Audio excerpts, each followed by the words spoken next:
Ending homelessness in the US by 2020 will require us to make significant improvements in the way our homelessness systems function. The department's developed a set of 7 system-level measures to help communities understand their system's performance. This video features measure 3 of the 7 and explains why this measure is important, how it's calculated, and how you might consider using the measure locally. So, how many people are homeless in the US? How many families and children are homeless? What about individuals? Are these numbers going up, staying the same, or going down? Counts tell us at the most basic level how big the problem of homelessness is and whether our efforts are making a difference over time. If we're successful at rehousing those who are homeless and preventing homelessness in the future, the counts will go down. Counts also allow us to estimate the resources that we need to help people who are homeless. So in this measure, we count homelessness in 2 ways. The first is usually referred to as a point-in-time count. That tells us how many people are homeless on a single day. The second is an annual count, and that tells us how many people are homeless over the course of the year. We rely on HMIS and point-in-time count data for this measure, and the goal is to see reductions in the total number of people who are homeless from one year to the next. So let me show you the difference between the 2 counts, and then afterwards, I'll talk about how each of these counts can help us end homelessness. Okay, so we'll start with the point-in-time count. This means we're focused on just one day of the year, and HUD asks communities to count everyone who's homeless in their area on a single night in late January. So let's start by counting everyone who's sheltered, meaning they're staying in emergency shelters, transitional housing, or safe havens on the night of the count. For instance, Bob happens to be sleeping in an emergency shelter on the night of the point-in-time count, so he gets counted as sheltered. Then let's count all of the people who are unsheltered, meaning they're staying places like cars, encampments, building doorways, under blankets on heating grates, or other places that aren't intended for shelter.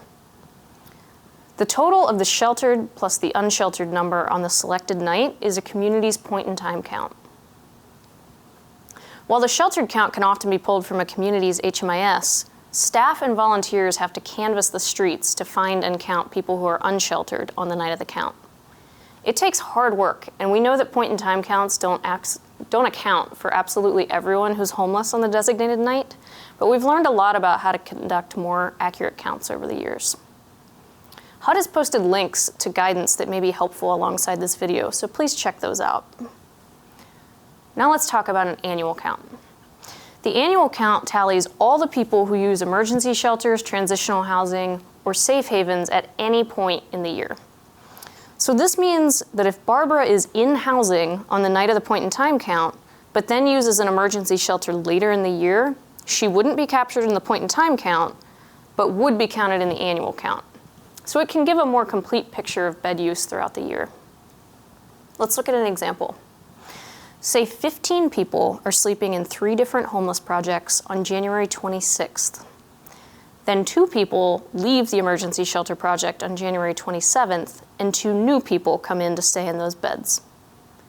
The total number of people in that project is still 5, but the overall annual count went up by 2. So the 2-day count for all 3 projects would be 17 people.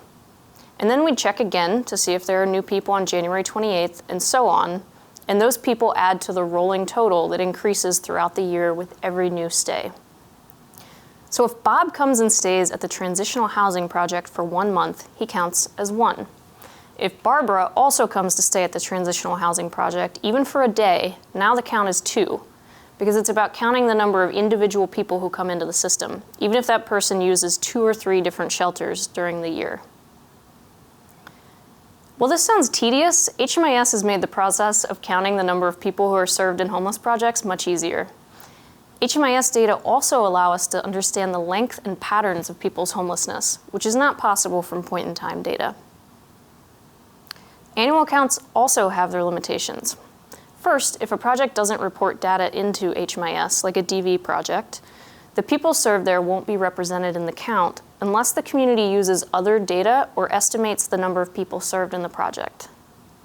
Second, since annual counts reflect those who use shelters and homeless projects, they won't always represent people who are homeless but unsheltered during the year. Fortunately, we know that many people who stay in their cars or on the streets will use a shelter at some point during the year. So many will likely be represented in the annual count. But again, a community needs to understand that the annual count may be missing people. So now that you understand what these counts mean, let's talk about how you can use the results locally and why it's helpful to collect both point-in-time and annual counts. Together, these counts help you understand how many people are experiencing homelessness in your community. The point-in-time count and the additional data that are captured as part of the count process can be compared with a count of shelter beds and other homeless resources to tell you whether the resources you've assembled are sufficient. Point-in-time counts of the unsheltered, particularly if you mine the data to understand how many have been homeless for a long time, are helpful for estimating the amount of permanent supportive housing that your community needs. And then the annual count really rounds out your understanding of how people who experience homelessness move through your system. When you understand how many people are entering your system, you can budget for prevention resources to help stop people from experiencing homelessness in the first place. And when you understand how many people are leaving your system, you can explore that data further to try to understand how many people seem to get stuck in the system, maybe their family size, which will help you budget for your rapid rehousing resources. Deep dives into both types of counts help your community understand the magnitude of homelessness among groups that might benefit from and be eligible for a population-specific intervention, such as transition-age youth. HUD knows that only relying on a point-in-time count tends to mask the volume of people coming in and out throughout the year. But when paired together, the point-in-time and annual counts give us a strong understanding of homelessness and can help us plan strategies to end it. So that was measure 3, number of homeless people. Next is measure 4, employment and income growth for homeless people.